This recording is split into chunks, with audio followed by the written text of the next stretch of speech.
Welcome back to News and Views. Big weekend of V8 action in Sydney. Round 2 of the championship for 2008 at Eastern Creek. We're joined now by Mark Winterbottom of Ford Performance Racing. Mark, welcome. Thank you.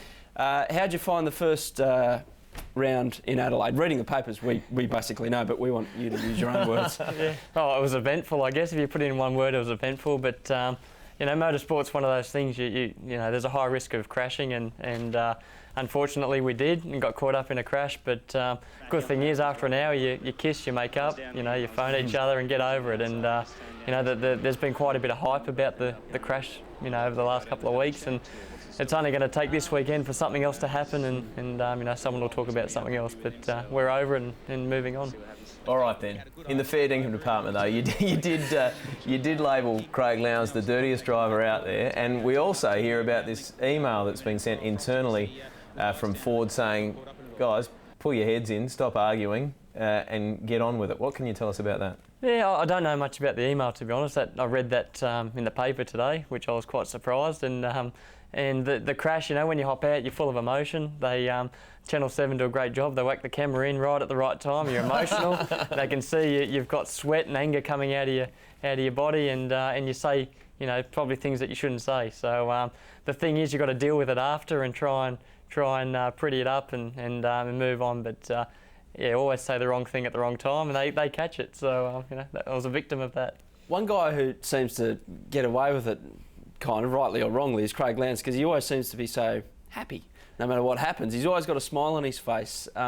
Did that irk you somewhat in after? You probably wouldn't have seen it go to air, but after it, he did the interview, had a smile on his face. He was at fault, but he didn't seem to be leading on down that path. Yeah, he's been in a long time. You know, he's I think been doing it since '95 and probably lived highs and lows, and you know, he knows how to handle it. I'm young, running a lot of adrenaline, I guess, and probably need to learn a bit from him. But you know, that's why people love him. He's a friendly guy, hops out, smiles whether he wins, loses, crashes, whatever. So you know, I've got to learn to probably control the temper a little bit outside, and you know, you just got to learn from those guys. But there's two sides to it. Obviously, Ford don't want you bagging each other, but it's actually a really good thing for the sport, because many sports now are so sort of controlled, and the guys can't really say what they want. And I'm thinking of Australian cricket here. They're so media controlled that you rarely hear exactly what a cricketer is really thinking, whereas it's nice that you guys aren't robots and you can actually say what you want to say.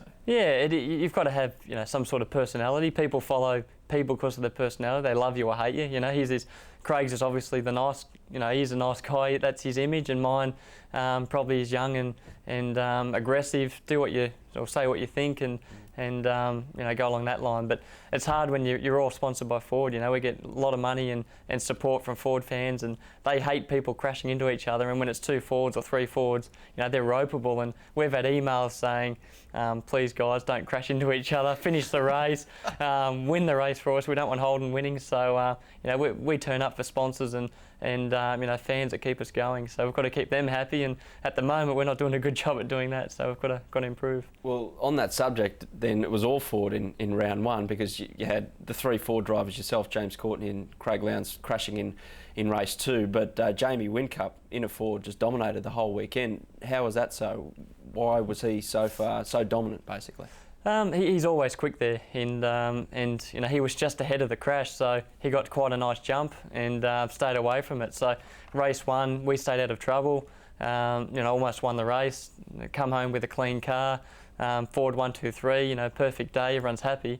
Turn up Sunday, he's just ahead of us. We all crash, and you know, he wins the race by quite a bit. So anything happens in motorsport, and it would have been nice if I was that car in front, because then I could have been talking about, you know, how we got second or won the race. But you know, wrong place, wrong time, and that was 3 Fords. So you know, helped the Holden guys get on the podium, and all the Ford fans didn't like that. So now you're in better shape in terms of your car, but from what we hear, Craig Lowndes, that car is still 3 weeks away from being ready again. So I suppose from the Ford fans' point of view, they, like you say before, they've got a point, because it's not just that race that you're talking about. The potential for long-term effect is pretty huge. Yeah, well, a car takes around, you know, 2,300 hours to build, and my car was brand new, Lowndes' was brand new, and Courtney's was brand new. So there's, you know, over 7,000 hours of man-built hours in a car. 3 of them are destroyed. So now we've got to pull out the old shells. I'm lucky mine's actually the same car with a new front, but they pull out an old shell from the past, which is less developed, less time spent on it. So now they've got to also build the new one as well as try and make the old one quicker. So it hurts you in your next couple of rounds, but we're lucky we just cut a front off and put a new one on, and you know, those guys are probably going to have to work a bit harder now, but no, it's not something you want to see. You never want to see the guys at the workshop working, you know, 24 hours, not seeing their families, and it's more them that cop it. We, you know, as drivers, turn up with a helmet, swan around and drive the car, so we don't feel the, you know, the hours that have been put in. So more on them guys. Is there a fine system in place? Like maybe you have to stay back an extra hour or 2 hours or something like that. The guys in the garage can maybe impose that. Don't suggest that. They'll probably take it up. Sorry. Now with Eastern Creek, so obviously you were looking pretty good in Adelaide at Clipsal. With Eastern Creek, you look back last year, it was wet, Holden pretty much dominated, and Scaife in particular winning races 1 and 2. Do you feel though that you're more set up this time going into Eastern Creek? Yeah, we are. When it rains, you know, you go to these tracks, and Friday is very important for us. We practice, test all the items on the car to make sure we've got a quick car. But when it rains, you then put your hand in the lucky dip for Saturday and turn up, and you're either quick or you're not. And Holden's always been, you know, notorious for being quick there, and Scaife in particular. And by race 3 we were fast, but you know, you have to come through the field. So this year we're confident, you know, we can go better. But if you ask 32 guys, they're all going to tell you they're all going to win. So you know, tomorrow night we can say who's been telling the truth and who's not, and you need laps to see, you know, where you're at. So we were underdone last year. This year we're you know, same car, no excuses. Go there and see if we can win. Well, fine, and temperatures in the mid-20s too, so you'll be pleased to hear that. That's nice. Yeah, Leave the slicks on. Just in regards to the whole setup of V8s, of course, Ford v Holden. Australian sport has wonderful rivalries: Carlton Collingwood, AFL, Manly Para, Rugby League. Holden Ford in motorsport, obviously it's a lot more deep-seated with the fans. Like you're either one or the other. You're not both. Do you guys feel that, or are you a bit more removed from it? You being a young bloke, you're just coming into it and learning all the time about what the fans like and don't like. Are you even allowed to shake a Holden driver's hand or anything like that? Otherwise, you'll cop it from over the fence. Or no, it's funny. The you know, Ford and Holden, everyone relates to it because they've either had a great Ford when they were young, or they've had a bad experience, or they've loved their Holden or hate their Holden. So they choose, you know, their brand, and they're so passionate about it. And they come up and someone will say, can you sign a Holden flag? And then you'll get a few looks from the Ford guys saying, what's he doing here? But it's actually good because, you know, guys will come up and Holden guys will say, you know, we'll tell you what you did wrong, how you can improve. They give you a bit of sledging, but it's good. Friendly rivalry, you know. I get along with Holden guys, I get along with Ford guys.